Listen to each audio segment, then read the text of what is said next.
So I'd like to welcome you all to the Category Theory Seminar. And as our first speaker, I will be speaking about the opposite of data. Hello. I said in my abstract that you might enjoy some of this deep-learning category theory. The developers talk turned out to be a lie. Sorry about that. But we'll do my best. Okay.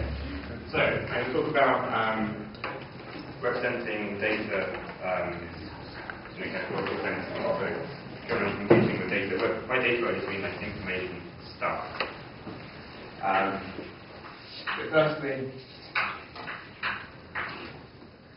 here's what I'm representing it. Websites with infinitely logic course, basically you kind of declare stuff into existence, so you have that way. If anyone has anything to say at any point, just shout.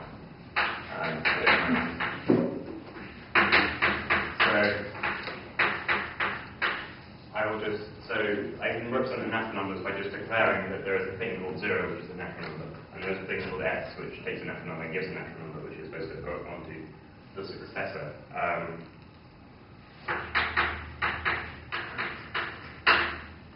And I'm also going to present another example, which is for some thing A, I'm going to represent lists of A, finite lists of A as A star. And the empty list is the list, and there's going to be somewhat unfortunate notation, so I use double colon to mean columns, and that's got type A. So what we're saying is, if I have x with type A, and x is type A star, I have x is type A star. That means if I've got a list, I can put something on the beginning of it. Okay, so how do we reason about these things? In the case of natural numbers, we have induction, which you can prove stuff about them. And there's a natural measure of induction for any of these types. So the idea of induction is if you've got 0 in your set and you've got successor in your set for everything you put in your set, then you've got the whole natural numbers. Likewise, for lists, you can have, if you've got the empty list and you've got joining the first element on for every list you've got in the list, then you've got all the lists. So there's an actual idea of induction here. I'm going to argue that this in some way corresponds to recursion. And the correspondence goes a bit like this. If I have a recursive definition of f, some set of equations, like the equations you define for the non-wellfounded, then I can, by induction, prove that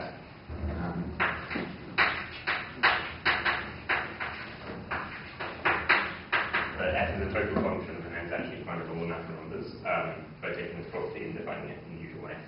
On the other hand, if I have some property, I can write down a recursive equation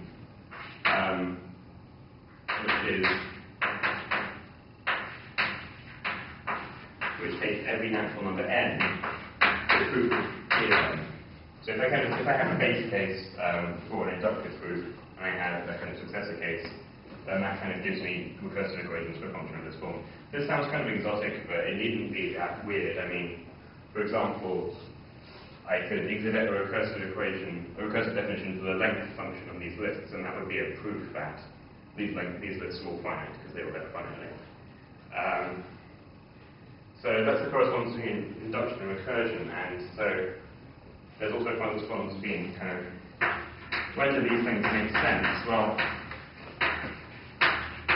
induction depends critically on well-foundedness, which basically, in both of these cases, it means that if you have some natural number, then it's built up by a finite number of applications of successor of 0, and a list is a finite number of applications of constant empty list. So that kind of when you're unhealing these constructors in your proof, you will actually eventually get to one of your base cases. And this corresponds to termination is what we worry about when we write recursive functions. How do I know that the recursive function is going to get down to this base case and is not just going to kind of plug itself into itself forever? So that's what's going on for this representation of data. The purpose of my talk is to talk about, well, sometimes we don't want to terminate. Sometimes we want to do something like we want to define a list of all prime numbers, or we want to, a more practical example, we might want to run a web server, which is going to want to stay up so it can keep responding to requests. So termination is not always the right idea of well-behaved functions. So I'm going to introduce a different notion of well-behaved functions so that we can reason about those situations as well. And to do that, you need to generalize all the things I just said, and if you want to generalize something, you use a category.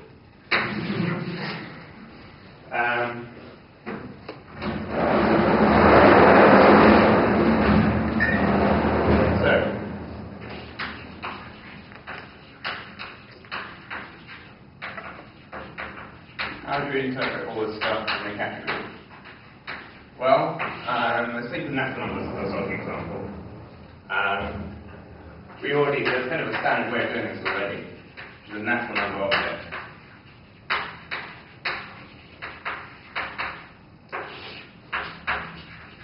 Or an NNO, as they're sometimes called.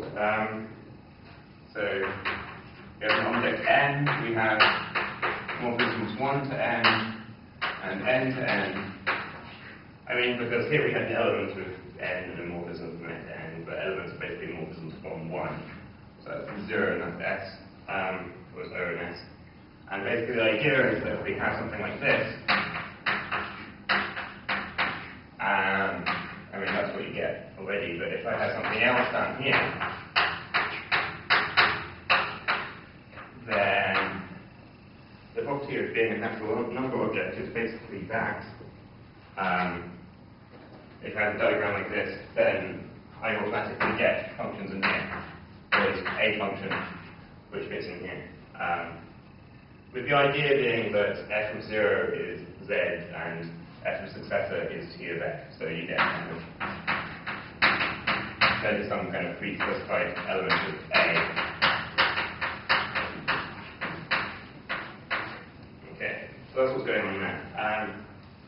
This is recursion, right? I mean, I just specified this looks like a recursive equation. That's what I get from this diagram. What about induction?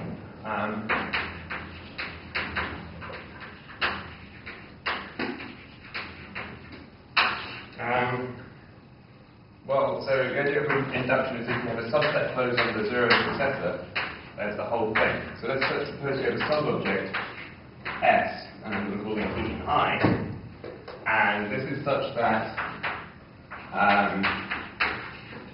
the 0 morphism has factor through S, and we want the successor morphism to factor through S, but it can't because it's from the wrong domain, so we put the inclusion in there, and that factors through S. So it factors through I, the inclusion. So we get something like this, or something like that. The idea being that what this is saying is that the 0 element then is the inclusion of some element of S, and this is saying that if you include some element into N and make a successor, then that's something in S getting included.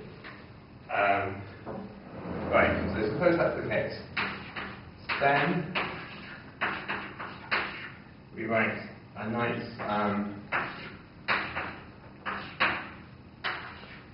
big recursion diagram like this. 0 there, S there, S there, S there. And we have inclusions here. Tell me if this is not big enough, by the way. Recursion gives us functions here. Recursion also gives us functions like this. And so I don't remember if I mentioned it, because that is unique. So this is unique, but this is the identity. I mean, you can put the identity there and it works. So that means that we have IF is the identity. Therefore, I is a split FE. There's also a money.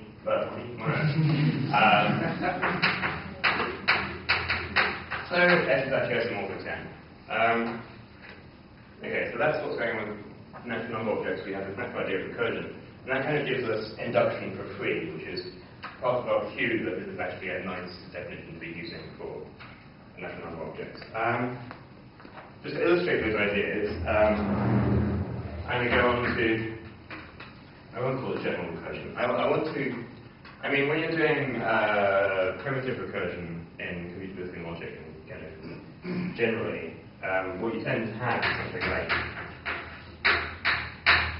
this, and you have n times a, and I call it z and t, and what you want is f of 0 is z, and f of n plus 1 is t of n and f of n. I mean, because in this formula here, it actually looks quite limited, in that we only get f of n to play with here if we don't find out what n is. Maybe you want to do that. What I'm going to prove now is that actually that kind of induction follows from this kind. That kind of recursion follows from this kind. Just by taking yet another recursion diagram. And put n times a down here, n times a down here. Along here, well, I've got n times a to a, so that's alright. That's going to be t. And on the left-hand side, I want a function n times a to n. Turns out what I actually want is s pi 1. So this goes from n comma something to n plus 1 comma something. And this is pretty much the only thing it can be. So this is x.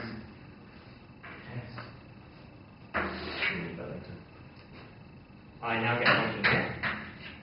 I'm going to call g for the time being, because it isn't actually f. What we have from this alone is that g0 is 0 from z, and g n plus 1 is s pi 1 t g of n. Okay, what I want to be happening here is that g is returning n as its second argument, so that t will get it here. Sorry, n is its first result, so t will get it here, and then I'll be able to take. So what I'm saying is, if pi 1 g is the identity, then pi 2g is actually f. So that's what I want. I'm going to prove that. There's probably quite an easy way to prove this with recursion diagrams, but I'm going to prove it with induction just to show off. Just to show off how great induction is. So I'm going to take the equalizer of pi 1g and identity and show this in isomorphism. Which kind of makes sense. Okay, so I've got n to n, pi 1g on the top, identity on the bottom. Handily equalizes on monomorphisms, so I can start applying induction. So I've got like 1 here, and I've got the zeromorphism here. And I want the one to practically x, so that I can do induction. But it's going to do that precisely if it equalizes these two. And it does. I mean, you just look at it. I want pi 1g0 to be 0. But if I go apply 0 to g, then I get pi 1 factors this. So this factors would make me go what's here. Right? I want the successor to be factor 2, so I'm going to put this here, and for s in inclusion here. Does it equalize these? Well, I've got pi 1g si.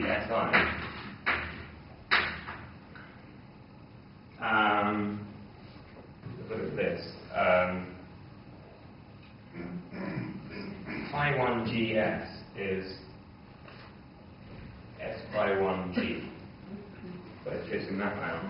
So pi 1g is s pi 1g. So s pi 1g pi. But remember that I is actually the equalizer of phi1 g and the identity. So this is si, which is exactly what I wanted. That means that si equalizes these two. So this factors. So s versus n. So that's just showing you how you can use recursion and induction to do more special things. And this is really this is enough to actually do programming. And just to drive that point home, I'm going to say, so to take z to be the empty list, and d as x's to be fn plus all the x's for some f, then what you end up being carried around in here is a list of all your previous results of this function. So you can really use everything previous to define the next thing rather than just the most recent result. Okay, so that's the natural number objects.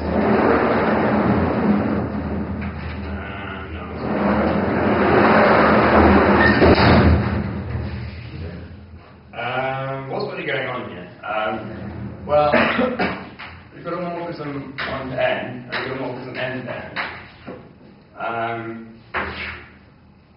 So that's just the same as the morphism from 1 coproduct n to n. The left morphism being 0 and the right morphism being forever. We've got a diagram. We've got morphisms 1 to n and n to n, and morphisms 1 to a to a. And we're getting these morphisms. Well, that's just the same as having 1 to n to n, 1 to a, and getting these morphisms. I mean, more or less. I mean, these morphisms where this is the one coproduct function applied to this one. So I'm going to go over here and talk a bit about. You may recall from the category theory course we had algebras for a monad, or monad. Is that one out? So if you have a monad M, then an algebra for M is an object A together with a morphism from MA to A, satisfying a bunch of equations which correspond to the monad laws in some sense. Well, we want to generalize this to functors. So for f of functors from a category to itself, an F algebra is again an object A and morphism alpha from F A, satisfying nothing at all. That's just it.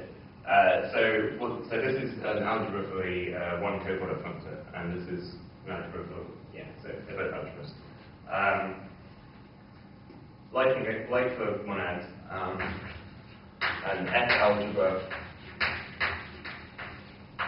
on the morphism is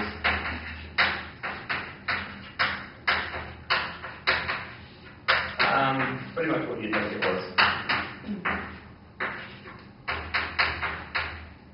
Right?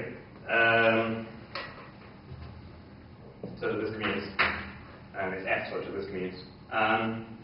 So what we're saying here is we've got this algebra homomorphism and this algebra to this algebra. There exists a unique F algebra homomorphism from this to this. That's precisely saying that this is initial in the category of algebras for F.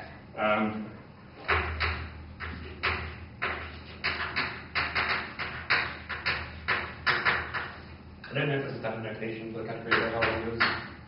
No, wait. One.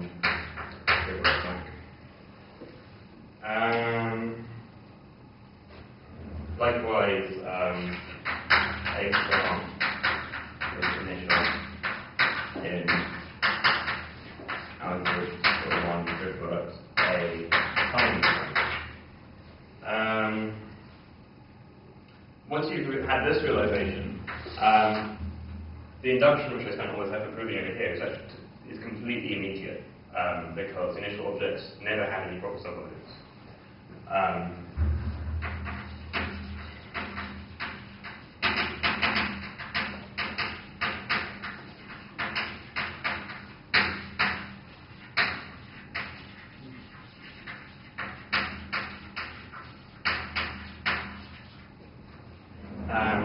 which is nice. So I move through a quick fact about initial algebras. I mean, it's really no coincidence that this algebra here is actually an isomorphism. I mean, that's exactly what the natural numbers are, is that they're going to be image of 0 and the image of the successor by themselves. Same goes for lists. Of course, this isn't a coincidence. So, initial algebras are isomorphism. Proof. I'm supposing that A and alpha are initial algebra. Because initial algebras have no axioms whatsoever, I can apply F to them and I'll get another one.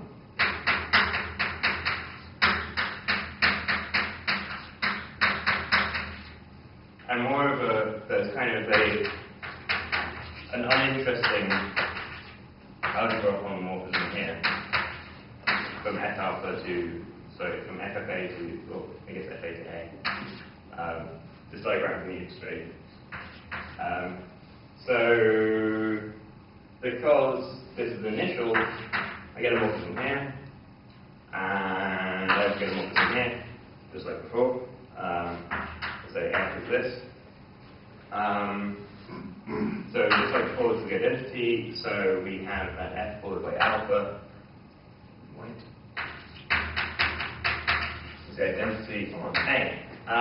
What about the other way around? Well, sorry, this should be FF. Once we have that F followed by the alpha as the identity, then FF followed by F alpha as the identity because of standard function things.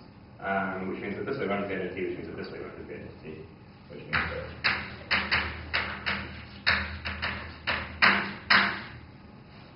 Right. So that's that.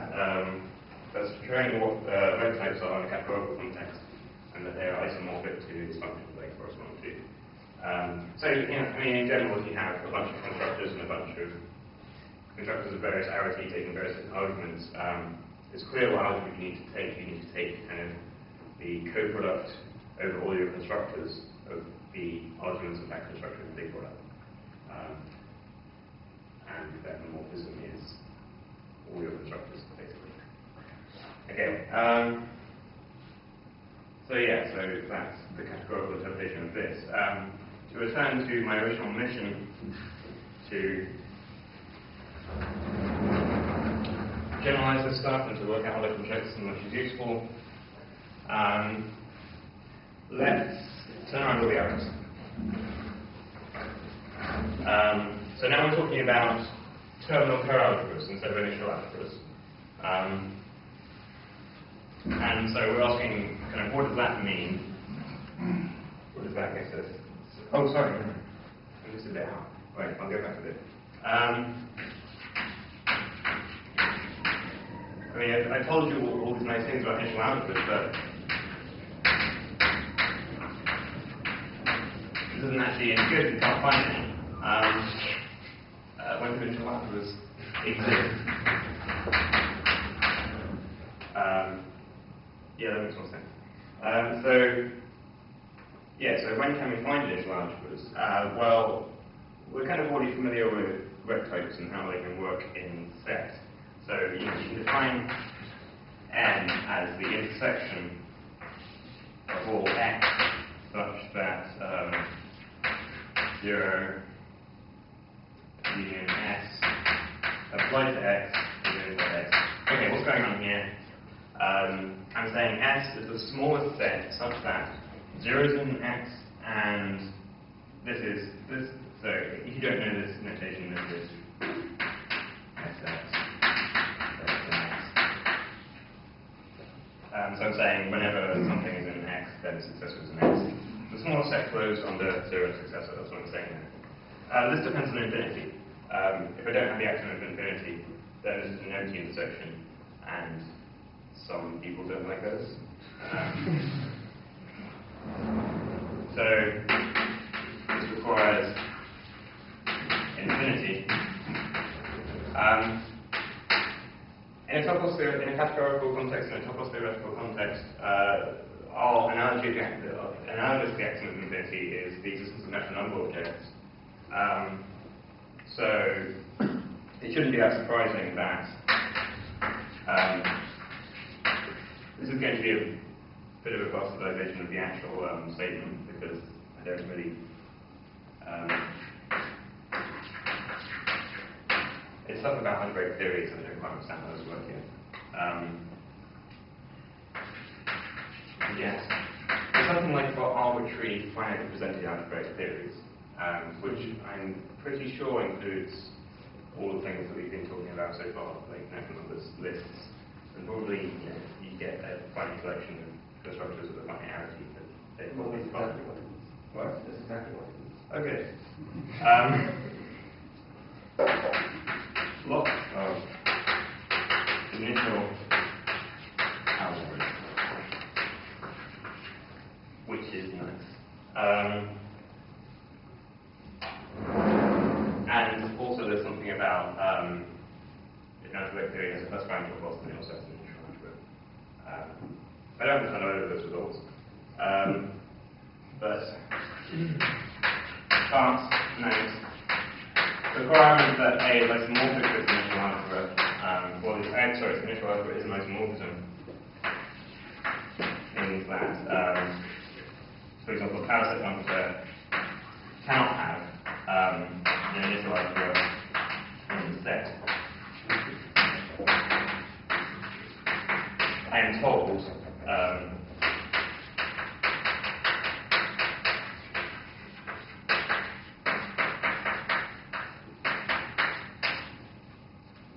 in the category of classes and function classes, it actually does. I have no idea how that works. I'm going to leave that more blank for something.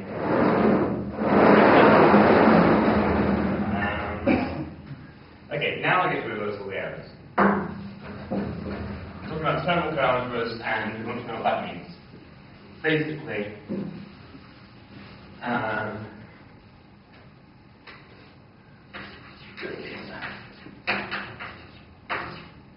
we have an infinity for the terminal algebra of the function for which the lists for the initial algebra. So we get something like this. That's just kind of an notation I made up because it's convenient. Interpretation of this is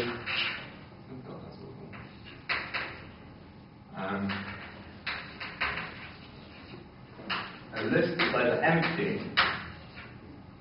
or has a head and tail. So you apply this kind of deconstructor function here. You get, if you end up in the 1, then that means that you're an empty list. If you end up over here, that means that this is the head and this is the rest of the list.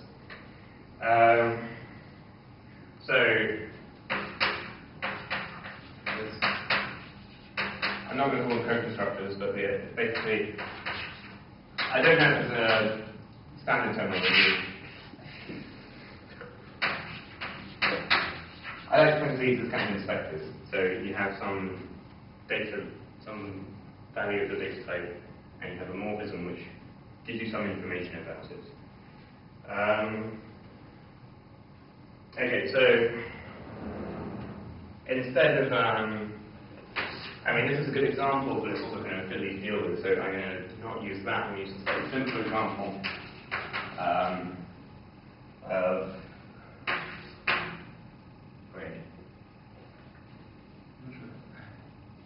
I'm going to use the same notation and just pretend that I didn't use that notation. Because this is using all those. The notation is better here anyway. So I'm going to pretend that this is an irrevocability because it's easy to work with. So this is a morphism which gives you the head of your stream and the tail of the stream. So what am I saying when I say this is terminal coalgebra? Well, I say, suppose I've got some other type here. Where the morphism gives me element of A and U element of B. This being a terminal coalgebra means I get F and F.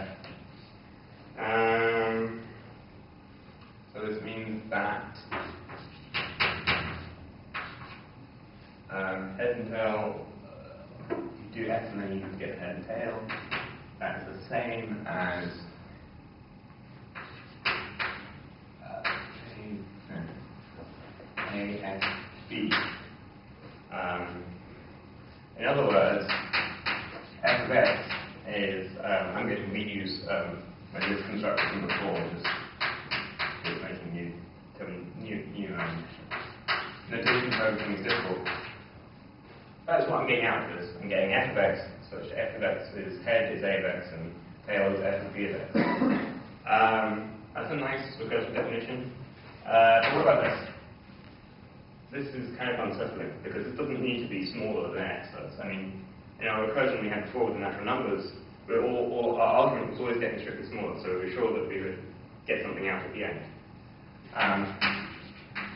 But I put no restrictions here. B is quite welcome to the identity. So this is clearly never going to, it's not going to terminate.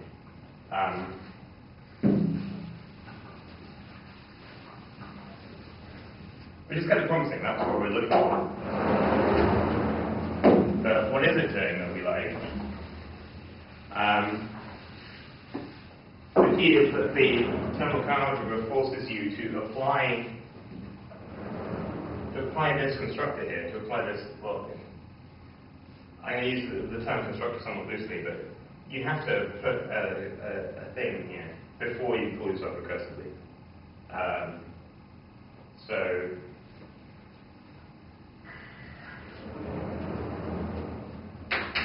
instead of termination,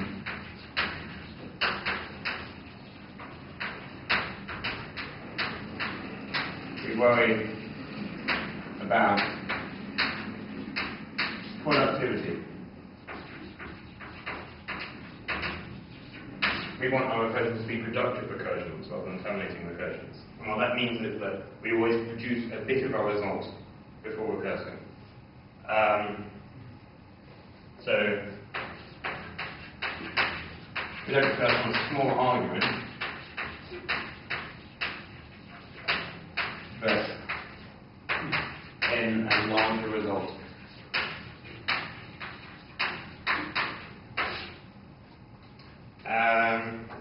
So this is kind of the key insight which allows us to define functions on potentially non-wellfounded structures. This is obviously not well-founded. You can keep on feeding constructors forever. But because we've got the requirement for productivity, we've still got something out which is useful. What's the thing corresponding to induction? It's unimaginative name, but we had before that. I think I'll probably look it out. So induction is the fact that initial objects have no proper sub-objects. So coinduction is going to be the fact that terminal objects have no proper quotient objects. I don't know if this is a thing that we know. I mean, if you ever have a monomorphism from one object to another, you can kind of canonically consider the monomorphism as an actual subset, and a subset inclusion. If on the other hand you have an epimorphism from one object to another, you can consider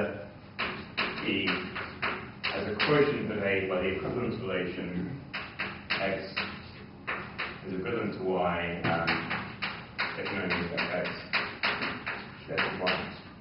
So that's what I mean by no-proper quotients. Every epimorphism is an isomorphism. So what that means is, suppose I have tilde, some equivalence relation between a quotient y, and tilde is a coordinate homomorphism. Tilde comes from a coordinate homomorphism in the sense that tilde commutes with the coalgebra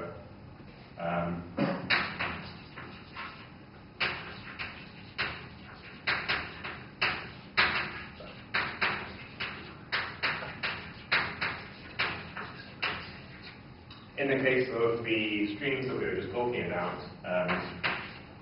what this corresponds to is if x tilde y, then h of x is equal to h of y, and tail of x tilde tail of y. Okay, so suppose we have that. Then tilde is in fact equality, it's a trivial quotient. What this is saying, I mean, this is the literal translation of what's going on here, but what this is saying in more intuitive terms is if you have elements of your terminal algebra which are equal under every observation, so the algebra can't tell them apart, then they must in fact be the same element. In particular, we can use this to prove that, for example, if I have an element, the algebra that I just mentioned, specifying this, and I also have an element specifying this, for some element A. A kind of intuitive way of doing this is that I can have a coinductive hypothesis, which is the thing that I'm trying to prove, but I'm only allowed to apply it to a constructor. So I can say something like x is a constant of x. By coinductive hypothesis, this is a constant of y, so that's y. So when you look at that, when I first saw this, I thought, that's crazy, because you're using what you're trying to prove it, and that surely shouldn't work. But it does actually make sense, and here's how. What we're saying is that kind of x and y, they're equal to their first constructor. They're equal, their first elements are the same. And assuming that their first elements are the same, these are equal up to their first elements, so these are actually equal up to their second elements. And therefore they're equal up to their third element. They'll be equal up to all of their elements. And the fact that coinduction works, the fact that we have a coinductive data structure here, that means that they're actually the same thing. So that is corecursion, this is corecursion, and that's coinduction. So that's how we can visualize data. The last few minutes I'm going to talk about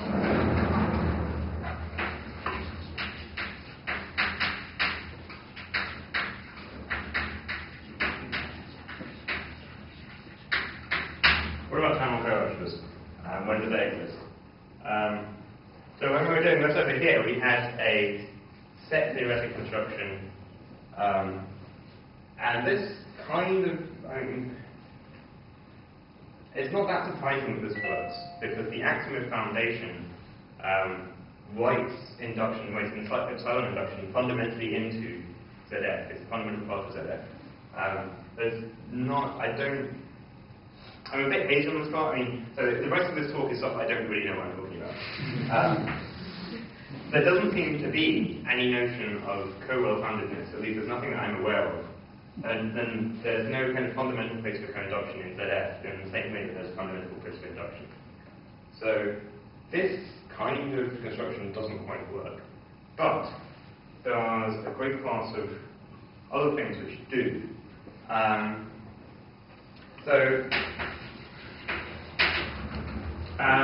Instead of doing it like this, instead of saying the smallest set goes under blah blah blah blah, what we'll do instead is we'll define the union over all n of things of size n. The reason why I'm doing this is this is going to construct for me an initial algebra, but it's going to do it in a way that naturally generalizes, and naturally dualizes, sorry, is what I meant to say.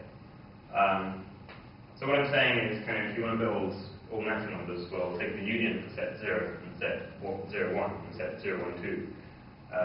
This is the set of things you can build up with n applications to this constructor. If I take the union over all n, then I get my whole data type. Again, this requires infinity to say that this union exists. So that's kind of a different issue. So what does this correspond to in categorical terms? Well, this is kind of a nested union. So it's going to correspond to a coproduct. Let me get a different visual. Don't push it back. What about that later? It's going to correspond to a coproduct of a chain of objects, right? You're going to have objects which are getting bigger all the time, and we take the coproduct of the whole lot, and then the fact that these inclusions all required to be equal, meaning we get the union rather than disjoint union. What are we putting in here? Well, the natural number is going to put 0 in here. 1 co-product 0. 1 co-product 1 co-product 0. The basic idea is that we have our functor fx 1 co-product x, and we're taking the co-product of a chain, an omega chain. This is a diagonal shape omega considered as a closed set, and the ordinal omega considered the set of all the ordinals of less than omega considered a closed set. Yes, so we can take the co-product back.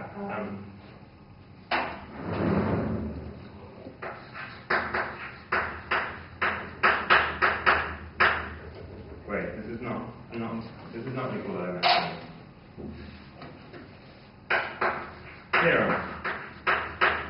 Theorem that I found on the paper written by Adam. I don't know how you pronounce that. I don't know, but I can say. Adamic. Okay. It's a theorem in one of his papers. Those have to be A and F preserves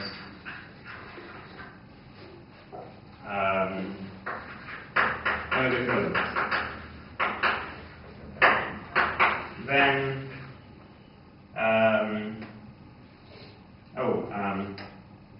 yes, and I also need N has an initial object.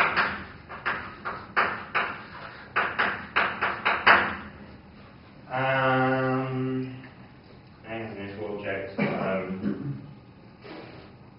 Then the coordinate of F0, F0, N0,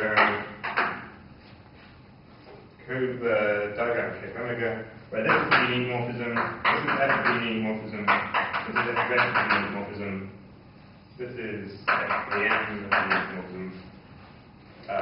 So this is kind of the only thing it can possibly be.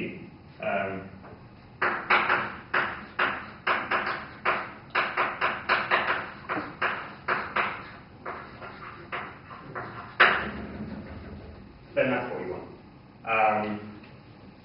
And this is a very nice result. This means that the thing that you intuitively expected to work does work. And it's also a very nice result because I can put codes all over it and get terminal co-algebras. What you end up doing is you end up doing a diagram like this.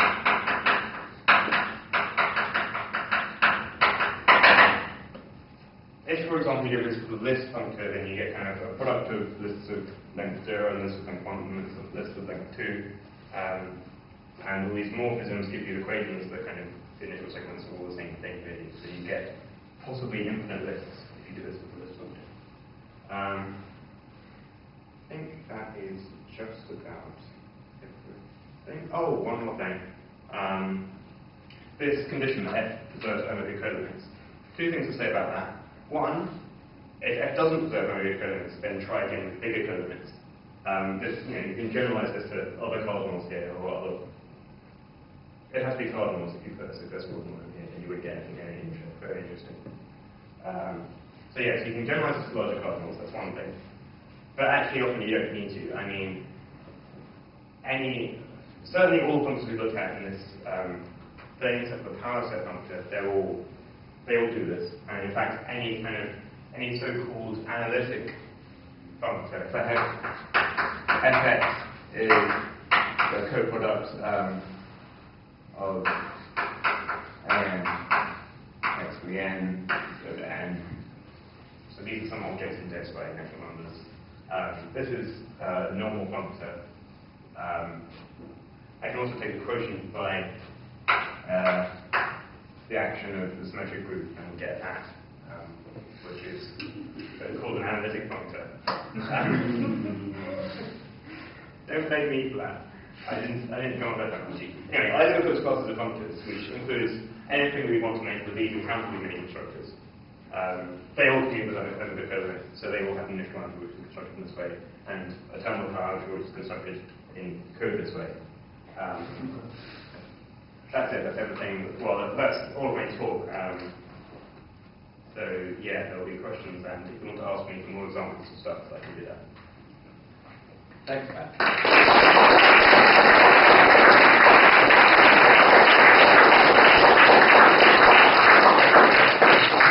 Very briefly descriptive, you can also ask me other things. So questions?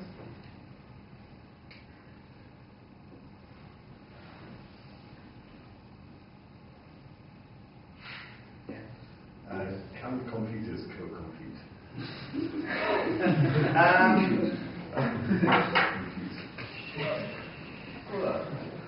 You'll notice that earlier I resisted calling co-constructors instructors. If you're asking, does this show up in the actual programming languages, I believe that for a while the programming language Agda had a codata keyword. It's worth mentioning that actually in Haskell, you think you have rect types, but actually you have correct types. Because in Haskell, if you write a definition of something like data n,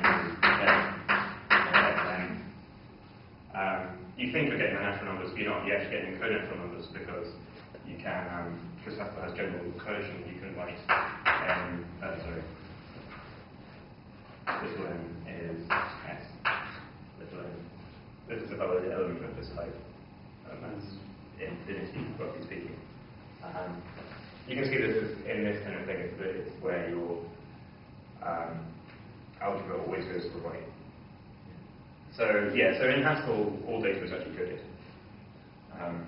which causes problems sometimes when people treat it as data and defining things like the length function. So then you give the length function an infinite list, and it waits. So, like, can you make sense of things like primitive co-recursive functions? Well, this is recursion, right? Yeah. This is a recursive definition. So you get the same class of functions, or don't they? Well, no, you can't define this function by ordinary recursion because it recurses on. It recurses too much.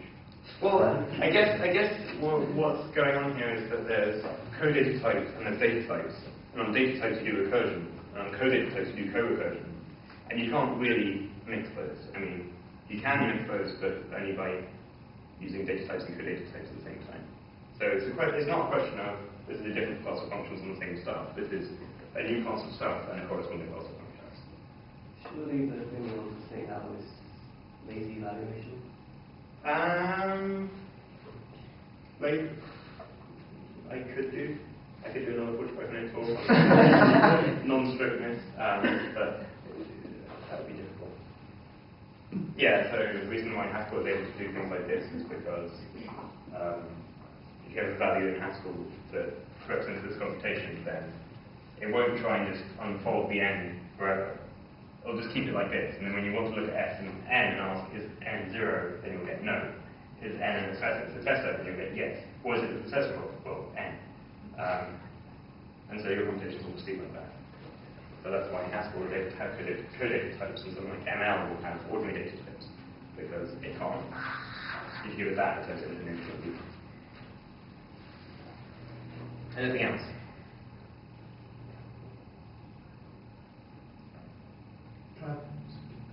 Set theory question. Yes. When the term co-algebras, you want something that corresponds to n equals the intersection. So you want, would the formula there be the union of the set of all x such that x is included in 0. So just have the inclusion. Okay, so I've thought about this a lot. I'm not quite sure, but I'm going to tell you what I think and a bit about why I said what I said here. Let's say for coen, the union over all x of x is contained in 0 union successor of like x. And it's a successor, not the inverse of successor, isn't it? It is a successor, yes, because we're using the same kind of functor thing on which. So that's the thing that you would like to have. This is the thing which makes sense, and I think if this existed, it would be the right thing. But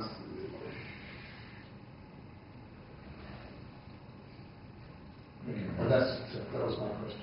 I think what you get out of this is actually the same as an numbers, and it's not a terminal co-algebra, because you want for the terminal co-algebra, you want an element like this. But the successor function, at least if you're taking the ordinal successor function, there is no such thing. And so your set theory doesn't progress. That computes to the class of all ordinals. Well, this. Yes. No, it doesn't. Omega isn't in here, because omega isn't the successor of anything in X. No, that's true. Class of all stuff. I used to think that, and I spent ages wondering about it, but that's not what happened. Class of all successor ordinals plus 0. No, because if I want to say omega plus 1 in here, then it's got to be the successor of something in the set. Oh. And it isn't, because omega isn't in the middle here. So this is almost what you want, but you don't have this. And because you don't have this, you don't get the whole terminal co-algebra.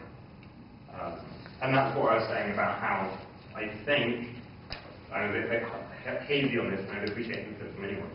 I think that ZX is somehow not naturally set up to do corecursion coding. Although kind of this construction goes through perfectly fine. It's just not what you'd expect to be doing if you start something like this. Is that definitely I think set theory in general can't deal with this because your coalgebras are characterized by, well, just look at the coinduction principle. It's completely awkward to state in terms of elements, whereas induction is very straightforward in terms of subsets. There's that too. So this suggests that no set theory can be implied with this. Well, I suggest that, or I suggest I haven't thought about coinduction as well. Because it's awkward, and this is awkward even to work with. And I tried to tell you kind of the intuitive way of working with it to make it nice there. Is it implicit in your definition of code that S has no fixed points? Is it implicit in this that S has no fixed points? Yes. You have to Is come it up with down here? you have to come up with S in order to. So when I say this, I mean when I say 0, I mean 0 in the one-line ordinal sense. I mean when I say S, I mean S in the sort of the ordinal successor sense.